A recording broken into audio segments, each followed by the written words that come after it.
20ஆம் அத்தியாயம். அது ஆதி பழங்காலம். எந்த ஆண்டிலும் இல்லாதவாறு கோடை வெயில் கொளுத்திக் கொண்டிருந்தது. எங்கும் இலைத்தழைகள் காய்ந்து சருகாக கிடந்தன. நிலத்தின் வெக்கை எலிவலைக்குள் கூட நாகங்களை இருக்க விடவில்லை. மனிதர்களின் பாடு அதனினும் மோசமாக இருந்தது. ஒரு கொடும் பகலில் எருக்குமலையின் தென்திசையில் காட்டுத்தீ பற்றியது. பற்றிய வேகத்தில் மலையின் அடிவாரம் முழுவதும் நெருப்பு பரவியது. மலையின் மேற்புறத்தில் குடியிருக்கும் நாகர்கள் பரவி வரும் நெருப்பை பகல் முழுவதும் அறியவில்லை. சூரிய வெப்பம் தாங்க முடியாத அளவுக்கு இருந்ததால் அவர்கள் பகலில் குடிலை விட்டு வெளியே வராமல் இருந்துள்ளனர். அனல் அலையலையாக மேலேறி வர அது வழக்கமான ஒன்றுதான் என்று நினைத்தனர். சூரியன் இறங்கிய பிறகே அவர்கள் வெளியேறி வந்தனர். கரும்புகை விண்ணை நோக்கி எழுந்த வண்ணம் இருந்தது. எருக்குமலையின் நாலாபுறங்களிலிருந்தும் சருகுகள் பற்றி எறிய தீயின் நாவுகள் சுழன்று மேல் நோக்கி பாய்ந்து வந்தன. மலையின் எந்த திசை வழியாகவும் வெளியேற முடியாத நிலை உருவாகிவிட்டது. இருக்கும் ஒரே வழி மலையின் மேற்கு முகப்பிலே இருக்கும் கரும்பாறை மடிப்புகளும் அவற்றில் ஆங்காங்கே இருக்கும் குகைகளும் தான். நாகர்கள் எல்லோரும் குடிலை விட்டு அகன்ற குகைகளில் நுழைந்தனர். உயிர் தப்பிய மகிழ்வு யாரிடமும் இல்லை. மலை முழுவதும் இருந்த நாகங்கள் நெருப்பில் அழிந்திருக்குமே, அவற்றை காப்பாற்ற முடியாமல் நாம் மட்டும் பிழைத்து என்ன ஆகப்போகிறது என்ற மனநிலைதான் எல்லோருக்கும். காட்டுத்தீ 6 நாட்கள் எரிந்தது. காற்று வீச வீச நெருப்பின் வெக்கை நாலாபுறங்களிலும் சீறிக்கொண்டிருந்தது. கரும்பாறைகள் பிளவுண்டன. இரவும் பகலும் நாகர்கள் அழுகையை நிறுத்தவே இல்லை. ஒரு நள்ளிரவில் முதுமகள் ஒருத்தி குகையை விட்டு சற்று தள்ளிப்போய் பாறையின் மீது அமர்ந்து நெருப்பு கோலமாக தகதகத்து கிடக்கும் காட்டை பார்த்தபடி இருந்தாள். அந்த இடத்தின் சூட்டில் யாரும் ஒரு கண்ணிமை பொழுதும் நிற்க முடியாது. அவள் எப்படி இவ்வளவு நேரம் நிற்கிறாள் என மற்றவர்களுக்கு புரியவில்லை. அவள் கண்களில் உயிரில்லை. எங்கும் தகிக்கும் கங்குகளே இருந்தன. நிலை கொண்ட மரங்கள் எவையும் இல்லை. நெருப்பு மரங்களை முறுக்கித் திருகியது. இரவில் எரிந்து சரியும் மரங்களை பார்க்கவே பயங்கரமாக இருந்தது. அங்கும் இங்குமாக மரங்கள் வெடிக்கும் ஓசை நின்றபாடில்லை. கருநாகத்தின் சீற்றம் என வெடிப்புற்ற மரங்கள் நெருப்பை கக்கின.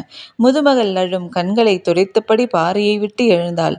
எழும்போது தொலைவில் தகித்து கொண்டிருக்கும் நெருப்பின் பரப்பில் ஏதோ ஒரு வேறுபாட்டை உணர்ந்தாள். அது என்னவென்று அவளுக்கு பிடிபடவில்லை. அந்த இடத்தை கூர்ந்து பார்த்து கொண்டிருந்தாள். ஒன்றும் தெரியவில்லை. எங்கும் கங்குகள் கண் விழித்திருந்தன. இந்த கொடும் இரவில் எதை பார்த்து என்ன ஆகப் போகிறது என்ற நினைப்போடு எழுந்தாள். மீண்டும் அந்த இடத்தில் ஏதோ ஒரு அசைவு தெரிந்தது. கண்களை கூர்மையாக்கி உற்று பார்த்தாள். கங்குகளின் உள்நெருப்பு காற்றின் போக்குக்கு ஏற்ப கூடி குறைவதால் ஏற்படும் அசைவுகள் நம்மை தொந்தரவு செய்கின்றன என்று நினைத்தபடி குகையை நோக்கி நடக்கத் தொடங்கினாள். சிறிது தொலைவு நடந்தவள் மனம் பொறுக்காமல் மீண்டும் திரும்பி வந்து அந்த இடத்தை உற்று பார்த்தாள். கங்குகளின் மீதான அசைவுகள் கொஞ்சம் கொஞ்சமாக புலப்படத் தொடங்கின. அவளின் கண்கள் இமைகளை இருக்காமல் உற்று பார்த்தபடியே இருந்தன. நம்பவே முடியாத பேரதிசயம் ஒன்றை அவள் உணரத் தொடங்கினாள். உடலெங்கும் வியர்த்து அடங்கியது. அது உண்மைதானா என்ற கேள்வியை மனம் மீண்டும் மீண்டும் எழுப்ப அசையாமல் பார்த்தாள். உண்மைதான். என் கண் கொண்டுதான் அதை பார்க்கிறேன் என்பதை அவள் நம்பத் தொடங்கினாள். நெருப்பு எறிவது அடங்கி கங்குகள் மட்டும் கனன்று கொண்டிருந்த ஒரு இடத்தில் சாம்பல் படிந்த கங்குகளின் மீது ஒரு நாகம் ஊர்ந்து போவது போல் இருந்தது. உற்று பார்த்தாள் அவள். கண்ணிமைக்கும் நேரத்தில் கங்குகளை கடந்து நெருப்பு அணைந்த இருள் பகுதிக்குள் நுழைந்தது அந்த நாகம். முதுமகள் குகையை நோக்கி ஓடினாள். கத்தியபடி இந்த உண்மையை சொன்னாள். இந்த கொடும் நெருப்பில் 6 நாட்கள் சூழப்பட்ட இந்த நிலையில் எல்லோரும் மனம் சிதைந்தே இருக்கிறோம். முதுமகள் அதிக சிதைவுக்கு உள்ளாகிவிட்டாள் என்று மற்றவர்கள் நினைத்தனர். அவளோ, இல்லை, நெருப்பின் மீது நாகம் ஊர்ந்து செல்வதை நான் பார்த்தேன் என கத்தி முறையிட்டாள். எல்லோருக்குமான ஆசையே மண்ணின் அதிசய உயிரினமான நாகங்கள் எப்படியாவது உயிர் பிழைக்க வேண்டும் என்பதுதானே. குலத்தின் முதுமகளுக்கு அது இருக்காதா என்று ஒருவருக்கொருவர் ஆறுதல் சொல்லினர். முதுமகள் ஆறாத சினம் கொண்டாள். மறுநாள் இரவு எல்லோரும் அவள் அமர்ந்திருந்த பாறைக்கு அழைத்து வந்தாள். தாங்க முடியாத வெக்கைக்கு நடுவே இரவு முழுவதும் அவர்கள் பார்த்து கொண்டிருந்தனர். நேற்று போல் கங்குகள் பெரும் அளவோடு இல்லை, சற்றே குறைந்திருந்தது. ஆனாலும் உள்நெருப்பு இரவானதும் கண்கள் விழித்து தகித்தன. ஊரே உட்கார்ந்து பார்த்து கொண்டிருந்தது. கரும்பகை விடாது வந்து முகத்தில் அரைந்தது. பொழுது நள்ளிரவை தாண்டியது. அவர்கள் தலைமுறை தலைமுறையாக வாழும் காட்டை சுற்றி தின்ற நெருப்பு இப்போது சம்மணமிட்டு உட்கார்ந்திருந்தது. இந்த கொடுங்காட்சியை இரவும் பகலுமாக பார்த்து கொண்டிருந்தால் எல்லோருக்கும் மனம் முற்றிலுமாக சிதைந்துதான் போகும். வாருங்கள், குகைக்குள் ஒடுங்குவோம் என்று சொல்லி பெரியவர் ஒருவர் எழுந்தவுடன் அனைவரும் எழுந்து குகை நோக்கி புறப்பட்டனர். முதுமகளுக்கு என்ன சொல்வது என தெரியவில்லை. இனி இவர்களை நிறுத்த முடியாது என்பது மட்டும் தெளிவாக புரிந்தது. அவளும் உடன் நடக்கத் தொடங்கினாள். எல்லோரும் பாறை விட்டு அகன்ற பிறகு ஒரு சிறுவன் மட்டும் எதிர் திசையில் பார்த்தபடி அசையாமல் நின்று கொண்டிருந்தான். மற்றவர்கள் அவனை சத்தம் போட்டு அழைத்தபடி குகை நோக்கி நடந்தனர். சிறுவனின் குரல் மெல்லியதாகத்தான் கேட்டது. எல்லோரும் அருகில் வந்து அந்த திசை நோக்கி பார்த்தனர். வியப்பில் விழிகள் பிதுங்கிக் கொண்டிருந்தன. கூட்டத்தினர் மூச்சு விடும் சத்தம் கூட கேட்கவில்லை. உறைந்து போன நிலையில் அதை பார்த்து கொண்டே இருந்தனர். கண்ணீரை துடைத்தபடி முதுமகள் மட்டும் குகையை நோக்கி நடந்தாள். அதன் பிறகு பல காலம் அந்த ரகசியத்தை கண்டறிய முடியாமல் நாகர்கள் தவித்து போயினர். கங்குகளின் மீது பாம்புகளால் எப்படி ஊர்ந்து போக முடிந்தது?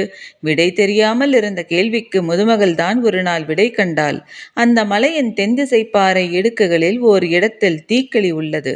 அதில் புரண்டு மேனியெல்லாம் தீக்களி அப்பியபடி நாகங்கள் நெருப்பை கடந்துள்ளன என்று அறிந்தாள். அது உண்மையா என்பதை அறிய முதலில் தானே உடலெங்கும் தீக்களி பூசியபடி நெருப்புக்குள் இறங்கப் போவதாக சொன்னாள். முதுமகள் வாக்கை தட்ட முடியாமல் பெரும் மரங்களை வெட்டி வீழ்த்தி தீயை உருவாக்கினர். ஆடை துறந்து உடலெங்கும் தீக்களி பூசியபடி நெருப்பினுள் நுழைந்தாள் முதுமகள். நாகர்கூட்டத்தின் உயிர் நாடி ஒடுங்கியது.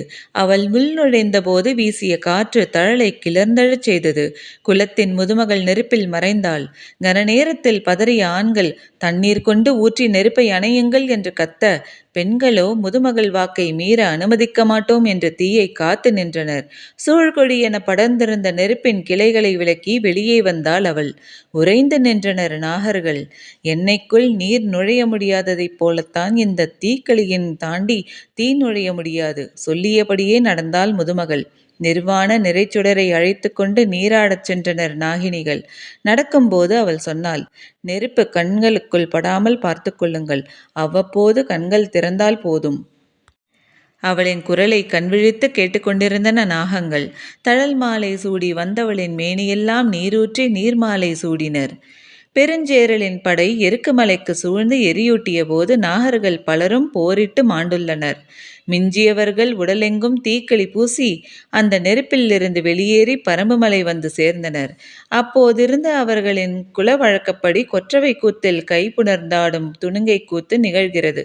புதிய இணையர்கள் தங்களின் மேனியெங்கும் தீக்களி பூசியபடி நெருப்புக்குள் நுழைந்து தழல் மாலை சூடுவர். கபிலரின் உடல்நிலை ஏற்கனவே பாதிக்கப்பட்டிருந்தது. நேற்றைய இரவுக்கு பிறகு நிலைமை இன்னும் மோசமானது. பகல் முழுக்க தனது மாளிகையில் படுத்தபடி ஏதேதோ பிதற்றினார். உடல் மிகவும் சூடேறி இருந்தது. செய்தியை கேள்விப்பட்டு பாரி வந்தான். மருத்துவர்கள் மருந்துகள் தந்தனர். அவர்கள் போன பிறகு பாரி தழல் மாலை சூடும் நிகழ்வை விளக்கிச் சொன்னான். அதை முழுமையாக அறிந்த பிறகுதான் கபிலரின் மனம் அமைதியானது. 3ஆம் நாள் சற்றே அச்சமூட்டுவதாக இருக்கும், நீங்கள் ஓய்வெடுத்துக் கொள்ளுங்கள் என்று சொன்னேன். நீங்கள் தான் செவிசாய்க்கவில்லை என்றான் பாரி. எனது உடல் ஈடு கொடுக்க மறுக்கிறது. மனம் உடலை பொருட்படுத்த மறுக்கிறது. அவர் சொன்னதை பற்றி பாரி சிந்தித்து கொண்டிருந்தான். கபிலர் தொடர்ந்தார். எத்தனையோ தலைமுறைக்கு முன்னால் அழிந்த குலங்கள் பற்றி நான் கேள்விப்பட்ட கதைகள் இங்கு உயிர் கொள்கின்றன. மனிதர்கள் வரலாற்றுக்குள்ளிருந்து இறங்கி வருகிறார்கள். இந்த மண்ணெங்கும் சிந்தப்பட்ட குருதியும் கண்ணீரும் உலராமல் உனது உள்ளங்கையில் இருக்கின்றன பாரி என சொல்லி கொண்டிருக்கும் போதே கபிலரின் குரல் உடைந்தது. பாரிக்கு என்ன சொல்வதென தெரியவில்லை. அந்த கண்ணீருக்கும் குருதிக்கும் பரம்பு கடமைப்பட்டுள்ளது என்று மட்டும் சொன்னான். சிறிது நேரம் பேச்சற்ற அமைதி நீடித்தது. நீங்கள் நன்றாக ஓய்விடுங்கள், நான் பிறகு வருகிறேன் என்று சொல்லிவிட்டு எழுந்தான் பாரி. உன்னிடம் இன்னொன்று கேட்க வேண்டும். என்ன என்றான் பாரி. நான் முதலாக கொற்றவை கூத்தை பார்க்கிறேன்.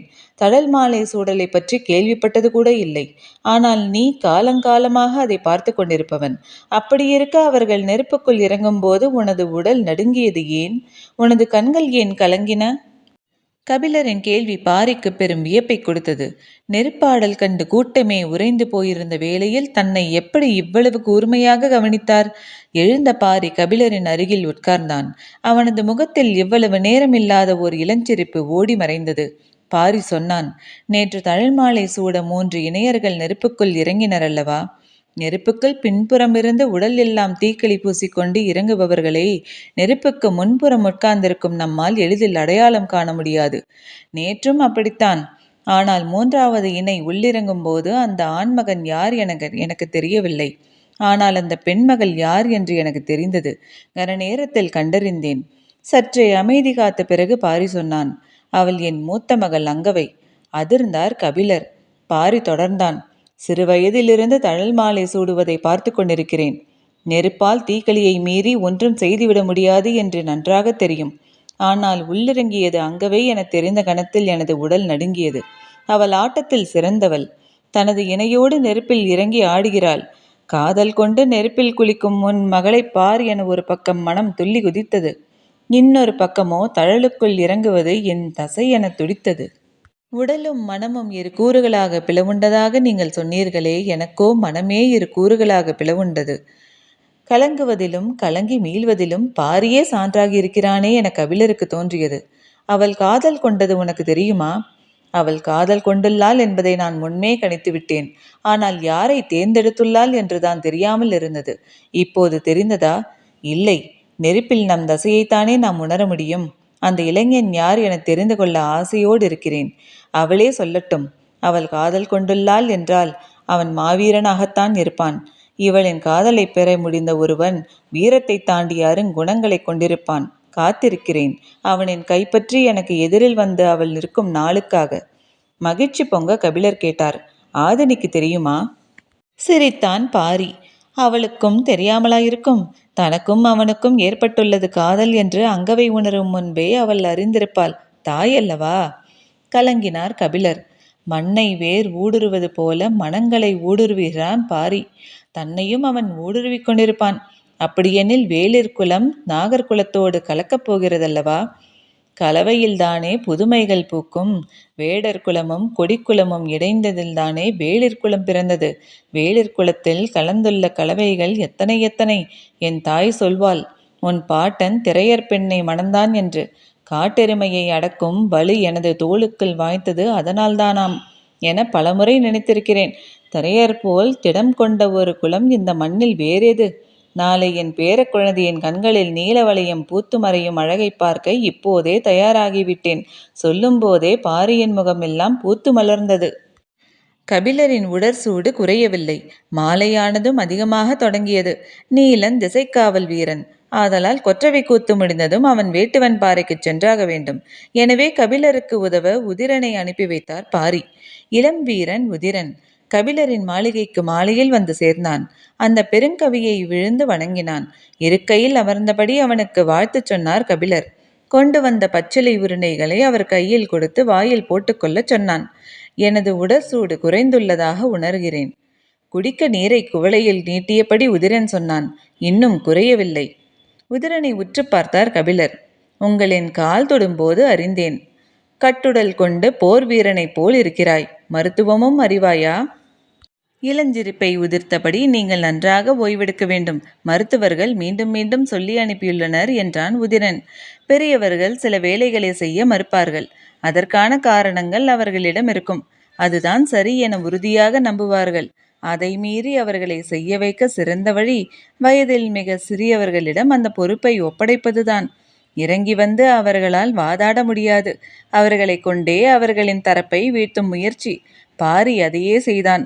உதிரன் ஒரு பெருங்கவியை குழந்தை வடிவில் கண்டு கொண்டிருந்தான். அவர் இரவானதும் கொற்றவை கூத்துக்கு பார்க்க அழைத்து போ என்று நச்சரித்து தொடங்கினார். அவனோ அவரை மாளிகையின் மேலே அழைத்துச் சென்றான். காற்றில் மிதந்து வரும் இசையை வைத்தே அன்றைய கூத்து யாருடையது என்று அவருக்கு சொல்லத் தொடங்கினான். 4ஆம் நாள் கூத்துக்கான சல் என்ற சில்லிகையின் ஓசை கேட்டது. மறுநாள் மலை தெய்வம் சாத்தனுக்கான முழக்கப்படும் இசைக்கருவியன் அடக்கத்தின் ஓசை கேட்டது. 6ஆம் நாள் பலாமரத்தினால் செய்யப்பட்ட கரடி கத்துவது போல் ஓசை எழுப்பப்படும் கரடிகையின் ஓசை கேட்டது. இப்படி ஒவ்வொரு நாளும் கேட்கும் ஓசையை வைத்தே அன்றைய கூத்தில் பாடப்படும் கதையை அவன் கூறினான். 8ஆம் நாள் இசையின் சத்தமே இல்லாமல் விட்டுவிட்டு மனிதர்கள் கத்தும் ஓசை மட்டும் கேட்டது. இது கூவல் குடி என்றான். ஒலிக் குறியீடுகளை உருவாக்கி காட்டை தங்களின் குரல் வலையால் பின்னி தொடர்புகளை உருவாக்கும் வித்தை தெரிந்தவர்கள் என்றான். மறுநாள் கொம்பன்குடியை பற்றி கூறினான். இடையில் சற்றே உடல் நலம் சரியான கபிலர் கொம்பன்குடியின் கதையை கேட்ட நாளன்று முற்றிலும் தூக்கம் தொலைத்தார். கதைகள் பல நேரம் குருதியை உறைய வைக்கக்கூடியனவாக அமைந்து விடுகின்றன. கதை சொல்லும்போது பெருகக்கூடியது, நினைக்கும்போது திரளக்கூடியது, மறக்க எண்ணும்போது நம்மை கண்டு சிரிக்கக்கூடியது. வடிவமற்ற ஒன்றின் பேராற்றலை கதைகளிடம்தான் மனிதன் உணர்கிறான். மறுநாள் கடும் மழை இறங்கியது. கார்காலத்தின் தொடக்க நாட்கள். காட்டின் குணம் மாறத் தொடங்கியது. இரவில் மழையின் ஒலியே எங்கும் கேட்டது. இசைக்கருவிகளின் ஓசை எதுவும் கேட்கவில்லை. முதல் 2 நாட்கள் இரவில் விட்டுவிட்டு பெய்த மழை அதன் பிறகு முழு இரவும் கொட்டி தீர்த்தது. மீதமிருக்கும் நாட்களின் கதைகளை சொல்லும்படி கபிலர் கேட்டுக்கொண்டே இருந்தார். 3 கதைகளை சொன்னான் உதிரன். 15 கூடையில் பழங்கள் வைக்கப்பட்டு தெய்வ வாக்கு விலங்குக்காக காத்திருப்பது கபிலருக்கு நன்கு தெரியும். எனவே மீதமுள்ள 4 நாட்களுக்கான கதைகளை கேட்டுக்கொண்டே இருந்தார். உதிரன் ஏதேதோ காரணம் சொல்லி சமாளித்து பார்த்தான். நான் ஒன்றும் சிறுபிள்ளை அல்ல என்று சற்றே கோபித்தார் கபிலர். நேற்று நடந்தது அரிமான்களின் கதை. குருதியை உறையச் செய்யும் கதை அது. உதிரன் மனம் கலங்கிச் சொன்னான். என்னை மன்னித்து விடுங்கள். அந்த கதைகளை சொல்லும் வலிமை எனக்கில்லை. சொல்லும்போதே அவனது உடல் நடுங்கியதை கபிலர் உணர்ந்தார். மறுநாள் கபிலரை பார்க்க வந்த மருத்துவர்களிடம் அவனும் மருந்து வாங்கிக் கொண்டான். இன்று 17ஆம் நாள். எவ்வளவு கடும் மழை பெய்தாலும் அதையும் மீறி இசையின் ஓசை கேட்கும் என்றான். காரணம் என்ன என கேட்டார் கபிலர். இன்றைய நாள் வேளிருக்கு உரியது. வந்துள்ள அத்தனை குடிப்பாணர்களின் இசைக்கருவிகளும் ஒரு சேர முழங்கும். காடு கிடுகிடுக்க, காண்போர் நடுநடுங்க களமிறங்கி ஆடுபவன் வேள்பாரி. கொற்றவைக்கு முன் காட்டெருமையை பலியிட்டு மேலெல்லாம் குருதி பூசி நிலம் நடுங்க ஆடுவான். பரம்பின் எல்லைக்குள் வந்த குளங்களின் கண்ணீர் துடைக்க உயிரையும் தர சித்தம் என உருகிச் சொல்லும் பெருநாள் இது. சொல்லிக் கொண்டிருக்கும் உதிரனின் உடல் மொழியைக் கண்டே பாரியின் ஆட்டத்தை உணர்ந்தார் கபிலர். போர் தெய்வமான கொற்றவையின் முன் வாளேந்தி ஆடும் அமலையின் ஆட்டத்தை ஆடுவான் வேள்பாரி. இத்துடன் அத்தியாயம் முடிவடைந்தது. நன்றி.